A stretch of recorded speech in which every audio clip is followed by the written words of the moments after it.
tonight's big stories. Tau Gamma Phi members are caught in another hazing scandal, their second one this year. The latest victim, a criminology student. 78 Filipinos seeking to flee the Israel-Hamas war remain stranded at the Gaza border with Egypt. But conditions at the crossing are worsening by the day, with food supplies starting to run out.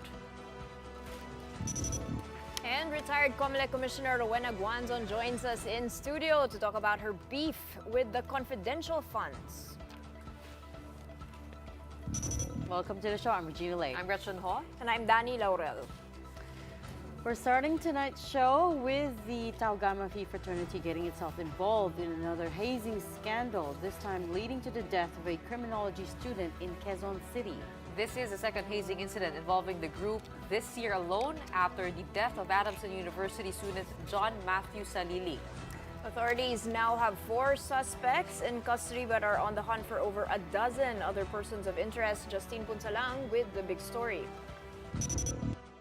Dark and isolated from the neighborhood. This is what welcomed our news team in Barangay Santo Domingo in Quezon City, the alleged site where Tau Gamma Phi fraternity members conducted initiation rites against neophyte Aldrin Bravante. The 25-year-old criminology student did not make it out alive after sustaining serious injuries from hazing. Eyewitnesses say they had no idea what was happening in the abandoned building. Wala kami nakita nagigising dyan. Nakikita ko maraming mga kabataan dyan.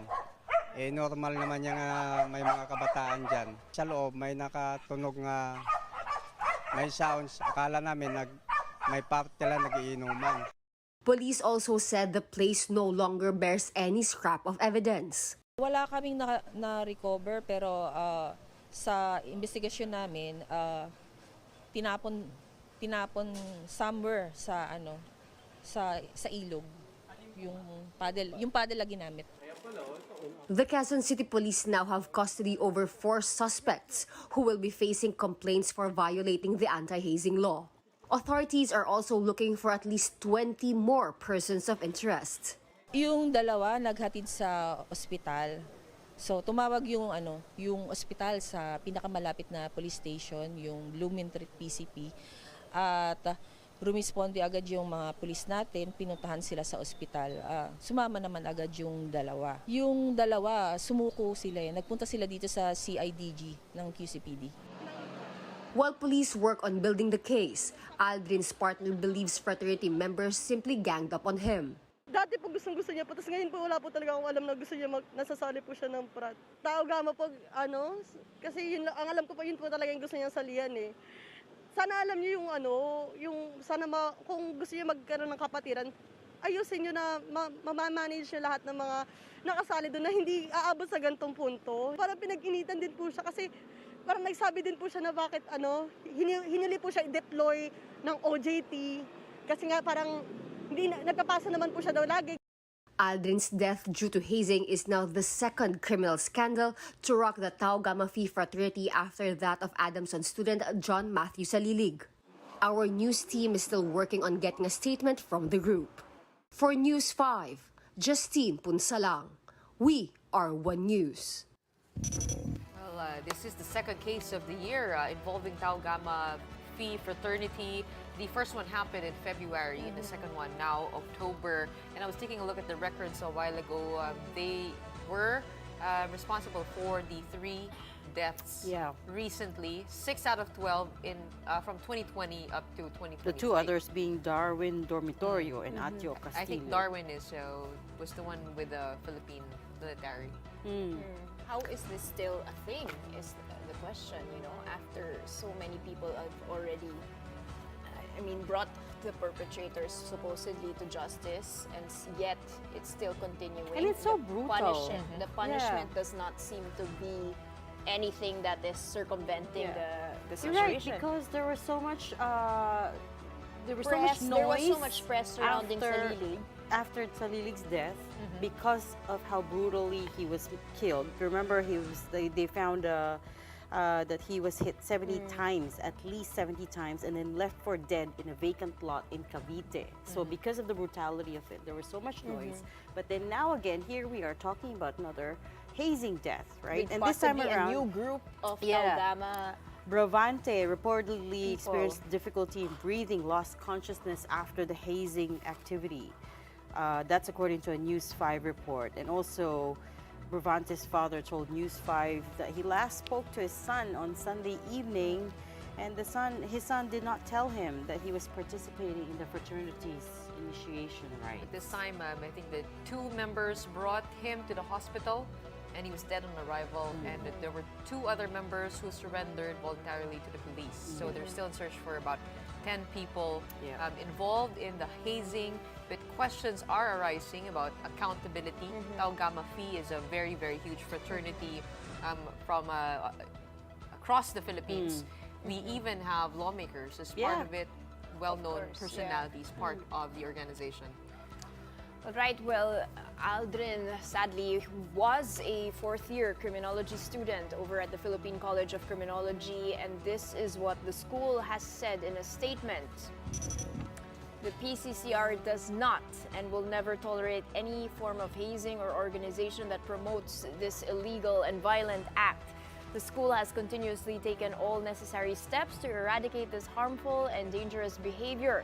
We are now assisting the family while coordinating with authorities to make sure that the perpetrators are brought to justice. Speaking of justice, we got to talk to a former president of the UP Triskelions alumni, a Tau Gamma chapter, last March. And he explained that the chapters are autonomous, but there have been efforts, at least on their part, to initiate a no-contact policy. Let's roll that soundbite again.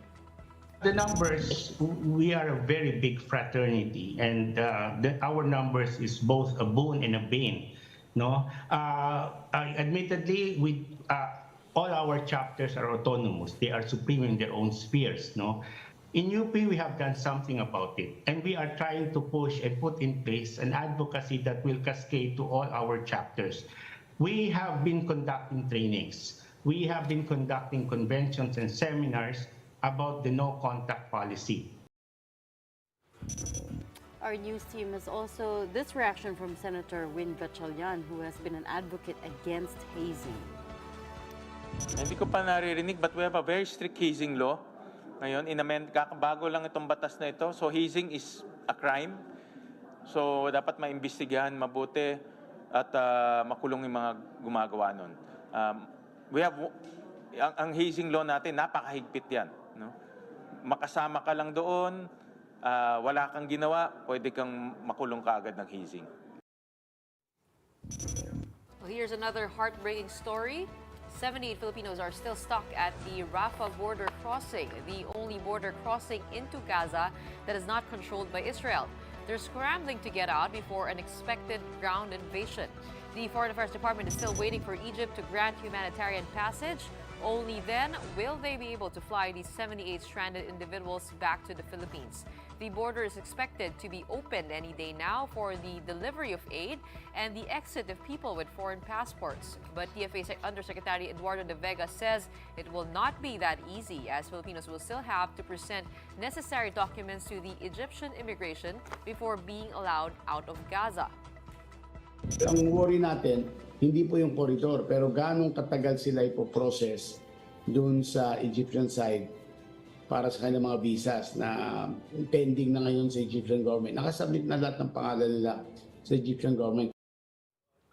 And although it's relatively safer for the 78 Filipinos to remain at the border, conditions are getting worse the longer they stay there, as food supplies are starting to run out.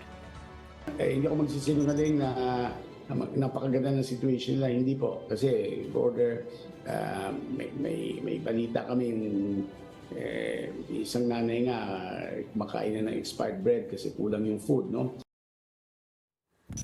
Well, a citizen said that there's no place That is found safe. that is safe in Yeah. Gaza. They were told to relocate. A Gazan resident, Hadil Abu Dahoud, quoted by Reuters, says there is no safety even when you're at the crossing.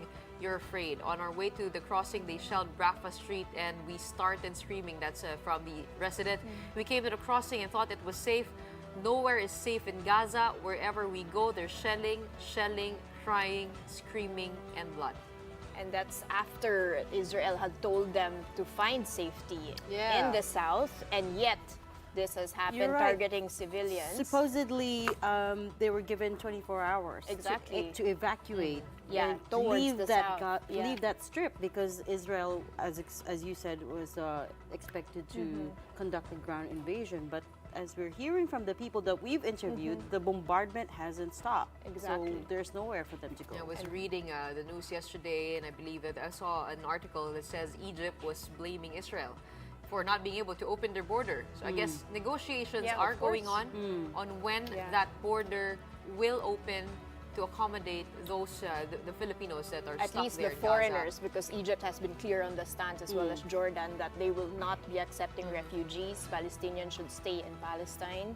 And we do have, of course, on Wednesday, Joe Biden flying to Israel to try that's true. and ease the ground invasion that has been We going do on. hope that humanitarian aid can come in. Exactly, Because people are which running has out been of the promised. clean And water. then also, most important, let the civilians go, right? There have been so many hundreds of civilians now caught up in this crossfire, which is just completely senseless. Now, as we know, 3 Filipinos have been confirmed dead in this war, while 3 others remain missing. And the search continues for the 3 missing. Marisol Halili with the details, Masay.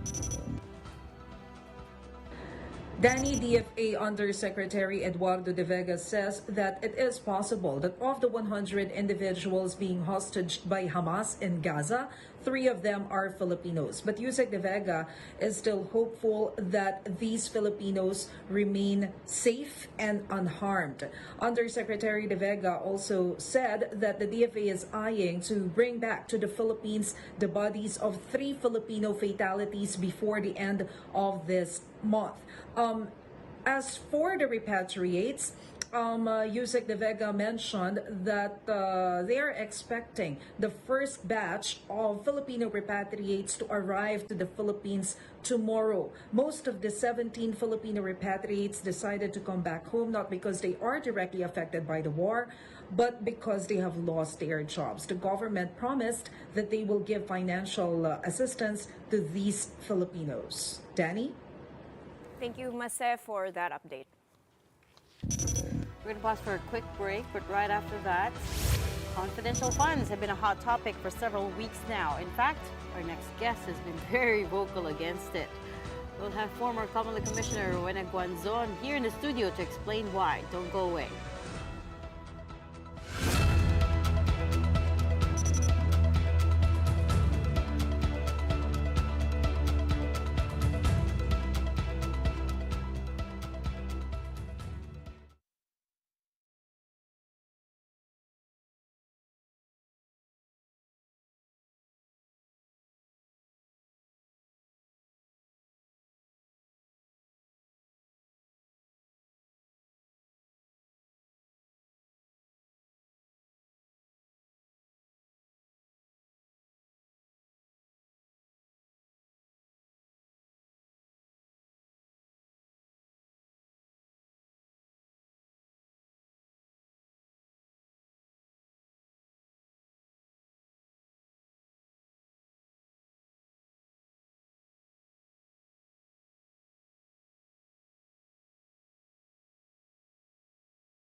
Good evening, you're still watching The Big Story here on One News.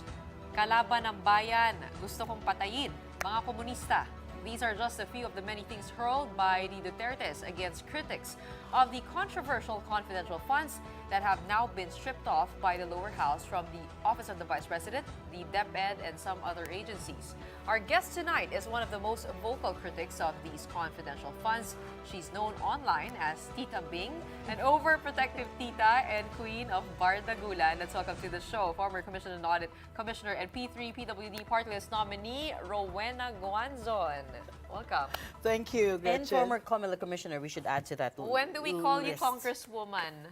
Well, What's up with that? by God's grace, I hope not too long. What are the updates on that, by the way? Well, we're still in the Supreme Court, and of course, we are praying that it will be resolved soon. So there will be a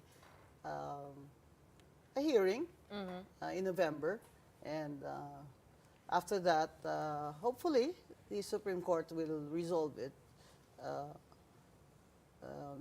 Soon, because the PWDs have no representation in Congress. It's been 2 cycles of the budget already. What do you mean no representation? At the moment, There or is no other party list.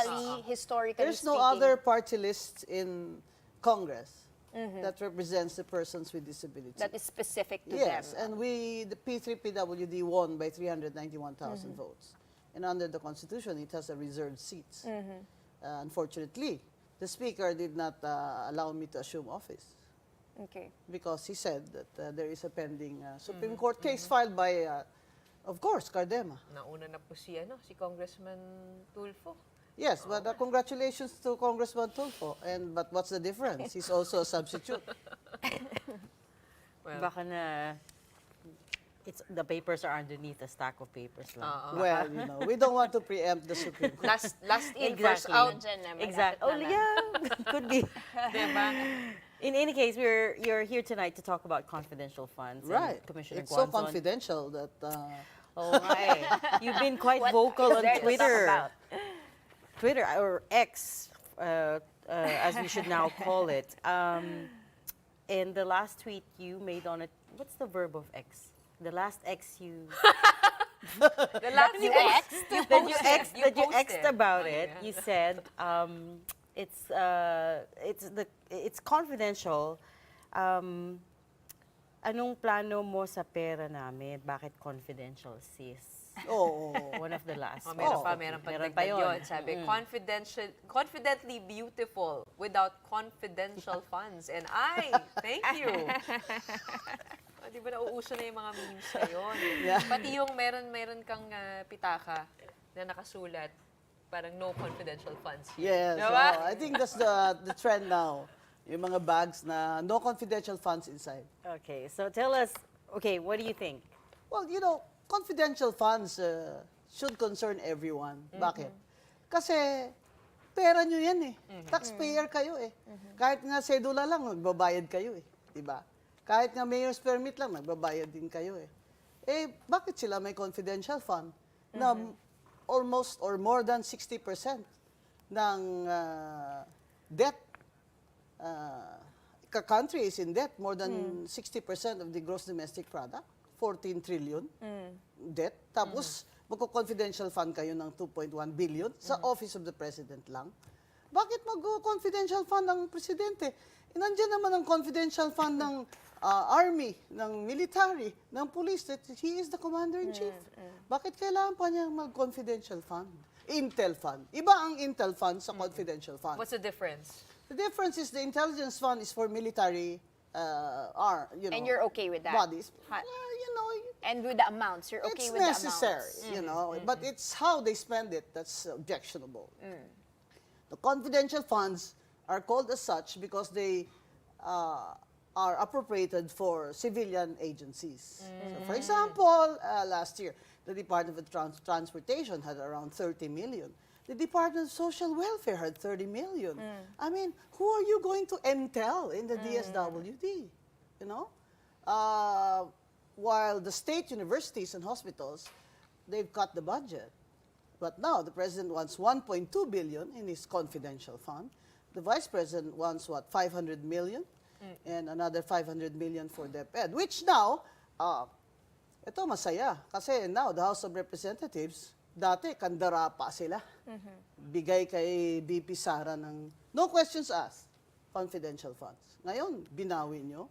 Siyempre magagalit si Digong sa inyo. Di ba? Uwak-bawi pala kayo eh. Yung sinabi po ni Presidente. Hero ba kayo? Hero? Ha? Dahil binawi nyo? Dahil nakinig kayo sa taong bayan? Hindi naman eh. Baka naman politika lang yan. Nabanggit po ni former President Duterte na gagamitin sana ni VP Sara yung confidential funds para sa ROTC. Is that legal? Ay, hindi naman po pwedeng sa ROTC nyo yan gamitin. Kasi yung mga confidential fund, may regulation ang Commission on Audit dyan. Hindi po ba? May circular yan. Ang problema po kasi, sa Intel Fund, walang resibo. Yung confidential fund, wala ring resibo. I was mayor also before, Ang naging COA commissioner pa ako. Alam niyo ba, liquidation ng Intel Fund na yan, ipapasok lang sa sealed envelope, nakalagay sa circular, in sealed envelopes. Pwede ba recipe ng adobo mo, ilagay mo doon, adobong dilaw? Ilagay mo doon sa sealed envelope. Hindi ba yan papasa sa COA? Kasi sealed envelope yan eh. That's what I've been saying, that the Congress, aside from doing the Filipino people a favor, so it speaks, magpasa na kayo ng batas na nililimitan nyo yung confidential fund, zero sa civilian agencies. At ang Intel funds ay may batas na nag-regulate kung paano yan gagastusin. Senator Sonny Angara was defending the confidential fund of the president, saying that he is the head of state, merong mga bagay na siya lang nakakaalam at nakakakita. Hindi ko alam kung ano alam niya. Pero And ma'am, this has been... Pero I am saying that he is the commander-in-chief and he has all of these intel funds of these military agencies at his disposal.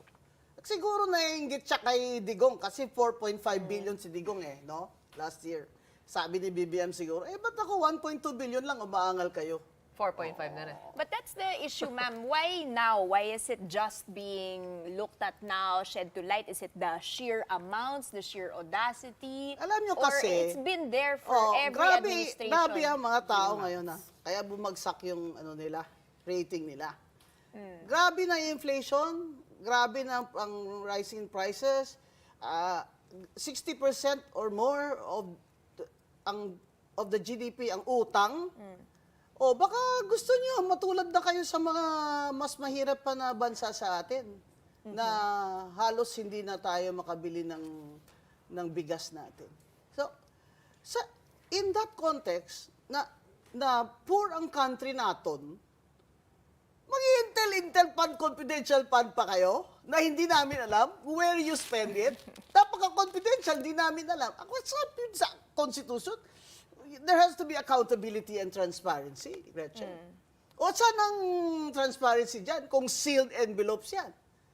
Gusto nila lahat, may Confi fund sila kasi parang yun ang kanilang kitty-kitty, di ba? Hold on, I want to take this chance to correct a misconception though.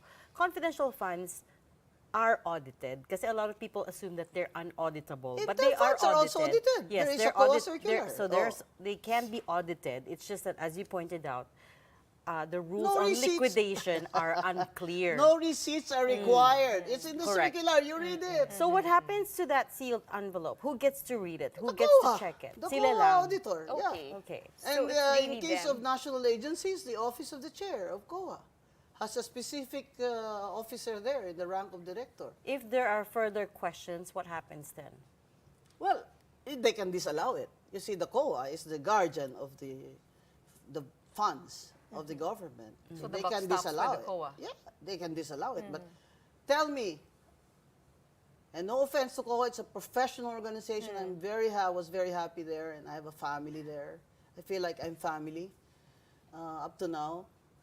Meron bang confidential fund o intel fund na disallow? Wala, di ba?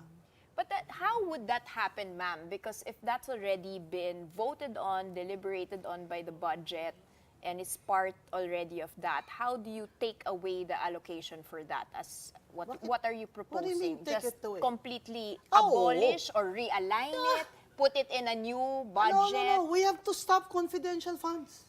And where would we put the money, ma'am? But put it in social services. Okay. Put it in state universities. Put it in hospitals. Give it to persons with disability.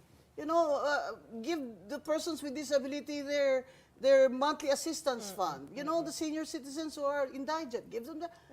There's But so ma'am, many just things you from a can practical do with so many perspective. billions of pesos, and you want it in confidential funds. But from a practical perspective, how can we decide on where this money would go? Wouldn't that Well, take that's deliberations that's from the that's House? the job. Diba? That's the job Parang- of the Congress because yeah, it it's holds going the to purse. take a whole other Well, deliberation it holds of the purse. Now, why are they withdrawing Where will we it put from it? VP Sara? Why are they withdrawing it from all the civilian?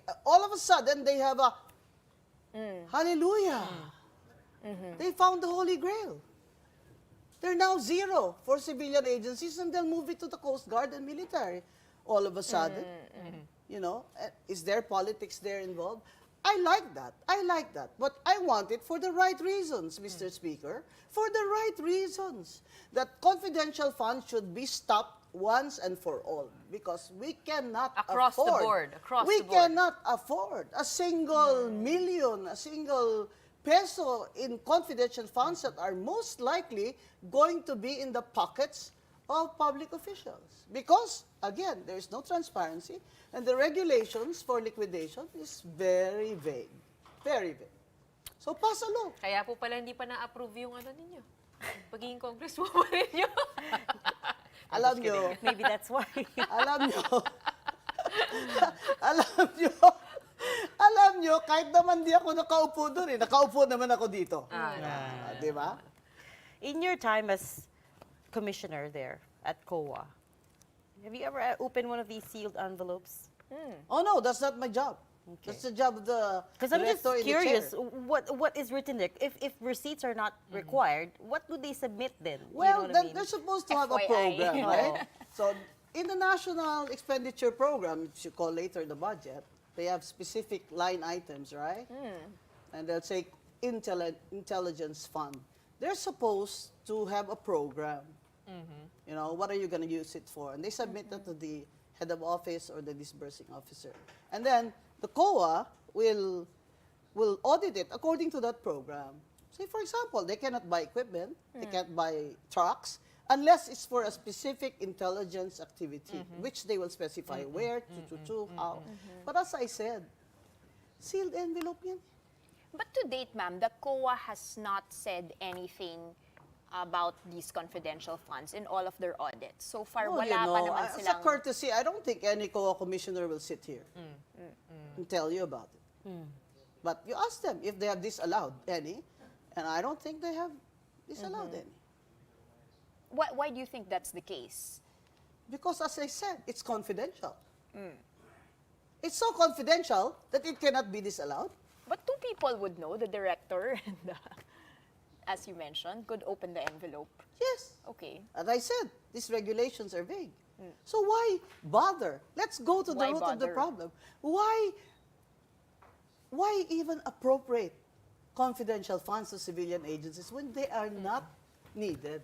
And it's also They're not a just necessity. these departments that Oh. were mentioned. Nasa LGU din eh. That's the point eh. Even mayors have confidential funds. And this is it. There's no limit, Exactly. There's no limit, Gretchen. In other words, look at some LGUs that Yusek Magno, she said this. The confidential funds of some LGUs have a bigger share of the pie than social programs. Like, let's say, hospitalization. Diba? Who gets to say how much they can appropriate? Only the Sangguniang Panlunsod, and that's very political. You don't buy the argument that they need it for peace and order? Oh, bull. Oh, bull. Is I there was, an I was mayor, and mayors don't need intel funds for peace and order. They should have to put it in the MOOE. Maintenance and operating expense. Put it in your police services. You hire more traffic people. You buy more ambulances. You buy more whatever. More police women on the streets. Intel fund to ensure peace and order. That's a fallacy. Ma'am, is there It hard does evidence? not follow. Is there hard evidence that this has been used for corruption? Hard evidence. What do you mean hard evidence? Has anybody been sued in the ombudsman for the misuse of confidential funds? I don't think so. But you know, you gave me an idea. I'm going to search for it tomorrow and You let you know. But I don't think so. You extraordinary funds. Extraordinary Ano naman expenses. That's kind of the same, right? It's confidential funds for LGUs and but extraordinary the House funds. said they didn't. The House, diba, has been accused of having Confi funds as well, and they said no, you don't have Confi funds. They're They have called extraordinary extraordinary funds. expenses. Well, please help us understand what extraordinary expenses are. well, I think that's the funds that they use for entertaining, foreign guests, things like that. That's you look at the extraordinary funds. It's probably going to have a lot of receipts for restaurants. Oh. No, okay, not So security. extraordinary funds, but not security because security will have its own fund. And in the budget, it should have a line item, di ba? That was the controversy. But there was no line item, zero. And then, the House said the VP can have confidential funds because it's in the heading. But then somebody said, no, it has to be in the item. No. But then now they turn around and say, no one na. They binawi nila kay VP Sara ang confidential fund. Eh, syempre magagalit, di ba? Syempre magagalit si Digong sa inyo, o ano. Merese, kung sa Ilonggo pa. I was reading Yusek Magno's Twitter account the other day, and she was unearthing a lot of documents. She was saying the earliest mention of a confidential fund was during Magsaysay's time, and it was a private fund raised as a reward against hook leaders. And it seems like Marcos Sr. started the confidential fund as we know it, and there's a document that she posted that confidential funds were used to finance Imelda Marcos's travels. And she said CFs breed corruption. What do you know about that? Well, she's USEC of Finance formerly, so she has evidence. I mean, they probably had vouchers or notes, and I believe her. I believe her. This document stated Yeah, Chelo Magno 1981. from the UP School of Economics is an expert, very credible. And speaking of which, you have a public movement against corruption with her. Yes, Tell us more about that. yes. Thank What you, are Dan. you expecting here? Well, it's being started now, and thank you for letting us launch it here in TV5. And of course, Yellow Magno told me, go ahead, talk about it. Tonight, we are announcing that there is a growing movement called Wag Kang Ko-Corrupt, which is going to be a nationwide movement to protest confidential funds and put an end to it and put an end to corruption. So it's really an anti-corruption movement, but specifically now we are protesting against the confidential funds. I mean, time and time again, we do hear about the fight against corruption, but what do you propose civilians do to actually expose it and to find where it is? Well, now, the difference between now and, let's say, 5 years ago is social media. All right? So people can gather in social media without physically standing there. And we're counting on it. And as Maria Ressa said in her book, 96% of the users of Facebook, 92, are Filipinos. So where are the 8%? I mean, 92% of Facebook users, kayo, Pilipino kayo. At may karapatan kayo sa lahat ng ginagawa ng gobyerno nyo, lalo na sa pera, kung paano nila ginagastos. May karapatan po kayong tumutol dyan pag alam na natin na ina-abuse na nila at open sa abuse ito. Madali lang naman eh. Gusto ng Congress, i-stop yung confidential funds, edi pumasa kayo ng batas. Wala nang... You know, when we were in COMELEC, I'm very proud to say, lahat kami commissioners, sabi namin, wala kaming confidential fund. Zero. Gusto lang ni Chairman Andy Bautista, confidential fund, 8 million. No, But you shot it down. We passed a resolution. Yeah. And I spoke with Senator Legarda in the Senate Finance Committee, and I spoke with Congressman Nograles in the Congress Finance Committee, and I told him, I spoke to him on the phone. And I said, we are willing to appear, to tell you that we don't need it. I don't think we should spend the people's money on activities other than quasi-judicial functions and counting your votes and making the rules. Di ba? So wala kaming confidential funds. Sabi nila, ikaw naman, Kom, ayaw mo ba yun? May ano ka? May share ka? Alam nyo, ito mga share-share na ito. Kaya kayo, yung corruption na culture, tinotolerate nyo. Commissioner, just very quickly, your anti-corruption movement, how big are you now? I mean, I know you're Well, just about to launch it. I think I'm the one they put up here so that I can be targeted. But There these you are go. very credible people. Very credible people have put up this movement. And I think tonight or tomorrow we will, of course, launch the Facebook. And it People can post on that page. Oo, sali kayo. Lahat, sali kayo. Vendors, tricycle drivers, tambay, You know, sali kayo. But what I Oo. love about what Yusek Magno is doing, that she's unearthing actual numbers and data to back her accusations Diyan, lalabas up. dyan lahat sa Facebook post. Tsaka meron siyang page na yan. tutorial teaching people how to find these confidential funds data. Yes. If you're going to write about it, if you're going to want to see it She's closely. basically giving us all a crash course on economics, And on we need finance, that. on statistics. And how to look for the information that we need, Yeah. which we are entitled to as citizens of this Yeah, nation. that's what the Facebook page will give the public. Tuturuan nyo kami kung paano hanapin. Gusto ko nga kung paano Tagalogin yan, di ba? Tama yan. Mga tao, maintindihan nila. Pero sa ngayon, may utang. Ang laki ng utang ng Pilipinas, no? Ang gross domestic product, 60% ng gross domestic product, utang. Tapos magko-confidential fund sila. Tumutol po kayo kasi nagbabayad naman po kayo talaga ng buwis. Ma'am, what about the Maharlika Fund? Okay ka na ba dun? Babalikan pa ba natin yan? Just, support, not support, especially with the Ay, revisions matagal na that ako have been, nag-object dyan. despite Sa the Maharlika revisions Fund na yan. po. Kaya, di ba sabi namin, we threatened, mag-hunger strike kami sa labas ng batasan kung sasama pa yung SSS namin at GSIS.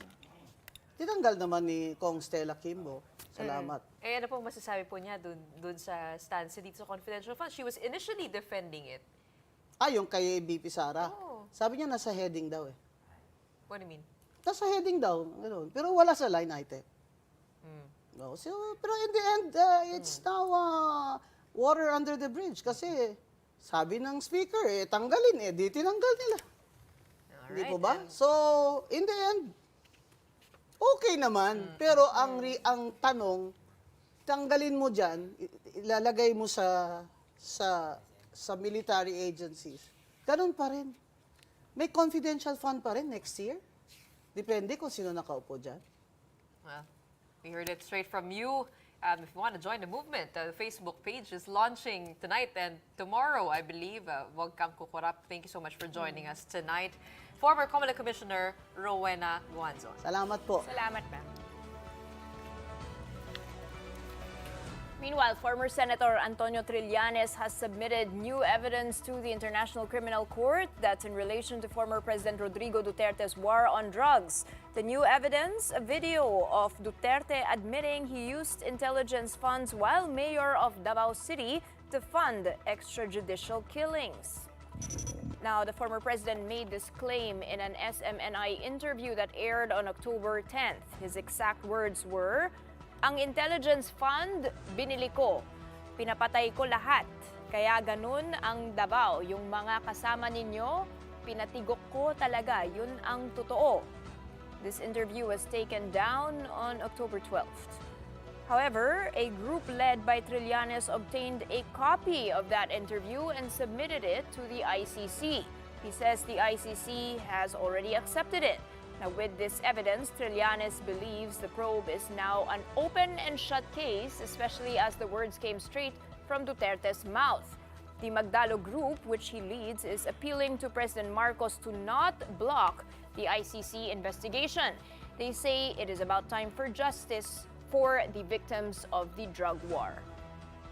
Hanggang sa ngayon, wala pong nag-iimbestiga sa kanya. Hindi uusad ang kahit na anong kasong ibibigay mo sa ngayon kasi ganun nga siya makapangyarihan. Tapos kilala din yung si Mr. Duterte na gumagamit ng death squad, 'di ba? Pinagmamalaki niya 'yan. So, natural matatakot yung mga testigo, yung mga prosecutors at yung mga judge.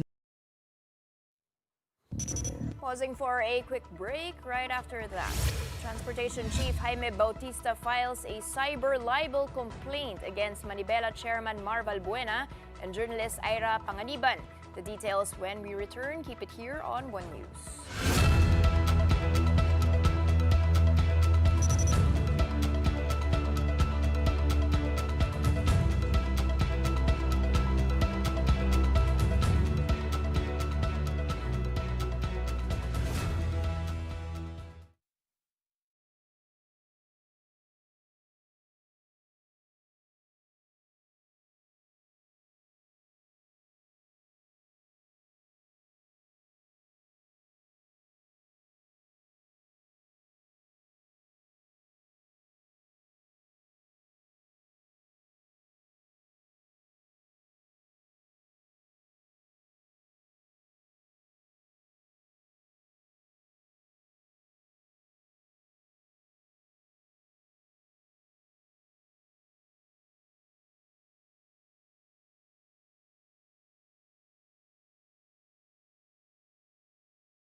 You're back watching the big story here on One News. Transportation Chief Jimmy Bautista has fired back with a cyber libel complaint after his name got dragged into the corruption scandal at the LTFRB. Bautista filed a complaint against Manibela Chair Marval Buena and journalist Ira Panganiban.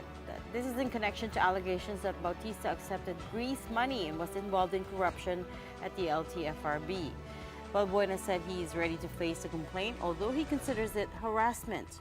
Meanwhile, radio broadcaster Ira Panganiban said he was just doing his job and that he sought Bautista's side before airing the report. The secretary, though, insists on his right to defend his name.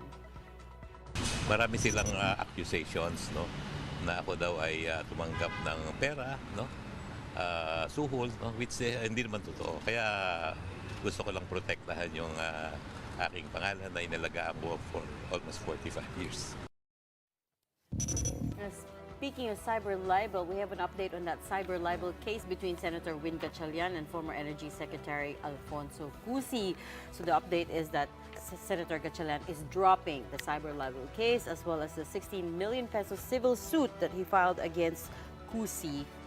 This is coming a day after Secretary Cusi apologized. Okay. And I'm going to read part of his statement. He said, "I had no intention of accusing Senator Gatchalian of any crime, vice, or defect, and I regret any negative insinuations that may arise from this particular post, and I apologize to Senator Gatchalian for whatever pain and humiliation that the published statement may have caused him." This is all in connection to yung away before over the sale of a majority stake in the Malampaya gas field. So that investigation got heated at some point. And at one point, Senator Gatchalian, who headed the Senate Committee on Energy, wanted to investigate Secretary Cusi.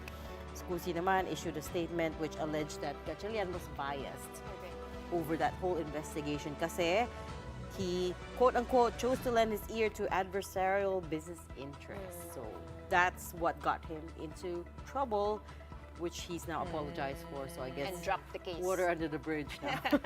There you go. Well, it's not just the House of Representatives that has been dealing with hackers as of late. We all know that's been a hot topic. Even the Senate recorded a spike in cyber attacks on its system over the weekend. During a Senate hearing earlier today, Senate Secretary Renato Bantog Jr. personally demonstrated the website traffic of the Senate, where the requests for access to it have increased. Fortunately, hackers reportedly failed to breach the Senate's website because it was immediately detected by their anti-hacking software. The malicious access requests were said to come from both international and domestic sources. Bantog says the hackers won't obtain anything from the Senate's website because everything visible there is open to the public. What we have online on the Senate website are essentially public documents, no? Records of the proceedings, committee hearings, etc. Now, the only possible private data that they can mine would be our email server. But none of our senators, as of the present moment, use our email servers. So, it will not be compromised. Yung mga ganito naman, especially for a public institution like the Senate, where most of the data are public, it's essentially just them trying to vandalize or putting graffiti in the homepage, or the denial of service, no? By brute force, meaning they'll force us to go offline. So those are the classic attempts, no? Now, how does the Senate plan to deal with these attacks? Let's find out from News 5's Camille Samonte. Camille, give us the details. Danny, in response to the recent hacking incidents among government agencies, the Senate is implementing preventive actions to ensure the safety of their website. Senate Secretary Renato Bantog said their staff has been consistently overseeing their website since being informed of the House hacking incident. Bantog clarified that the Senate's website is fortified with both perimeter and application firewalls, offering an extra level of protection. Nevertheless, their technical team has also made essential modifications to guarantee the security of the website. Meanwhile, Senators J.V. Ejercito and Senator Alan Peter Cayetano have backed the push for additional funds for the DICT. Senator Win Gatchalian, on the other hand, eyed pushing for a law that would require every office or company to have a cybersecurity expert. Danny? Thank you for that, Camille Samonte. Well, you may have seen this one on your feeds lately, a beauty pageant candidate who has been reported missing. Miss Grand Philippines candidate Catherine Camilon has been missing since last week. That's according to her family. She was last seen October 12 driving around Batangas. Her last stop was in the town of Bawan. Police are still gathering information on her whereabouts and have yet to conclude whether she was kidnapped. Nung huling update niya sa pamilya, nung mga alas 8 ng gabi, nandun po siya sa Centro Mall sa bayan ng Lemery. At may binili po doon. Tapos po, after po ng mga almost an hour, ay nag-communicate po siya sa kanyang family. Nandun naman po siya sa bayan ng Bawan, sa Petron Gasoline Station, dahil meron po siyang tatagpo ay nakakilala. Pero po noon ay hindi na po siya nag-reply sa text, hindi na rin po matawagan. In other news, Gilas Pilipinas team manager and Barangay Nebra Governor Al Francis Chua has provided some clarity on their plans regarding Justin Brownlee's failed doping test. Recall that in one of our previous interviews, sports lawyer attorney Mickey Ingles suggested that Brownlee's B sample be tested. But in the PBA's press conference earlier today, Chua bared that they already decided not to do so. This means that they will likely try to argue instead that the carboxy-THC that was found in Brownlee's A sample was used for medical reasons.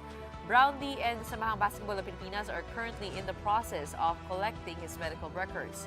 They are hoping to demonstrate that the presence of carboxy-THC in his system was a result of medication he took while recovering from an ankle injury that eventually necessitated surgery to remove bone spurs. If the case holds, however, Brownlee could be suspended for up to 2 years. Pag i-contest mo, they're gonna try to open yung B. Para maintindihan ng lahat, sinasabi namin siguro, wag na lang. Kasi yung B, yung pa rin yung ihi niya. Hindi siya itetest na panibagong urine, no? We're just gonna wait kung anong sasabihin nila sa kanang SBP. As of now, wait and see kami kung anong gagawin kay Brownlee. And before we go, time now for our big picture for tonight. Now, this might seem like a normal $100 bill for you, but these are actually counterfeit. 3 African nationals were arrested by the NBI due to the so-called black dollar scam.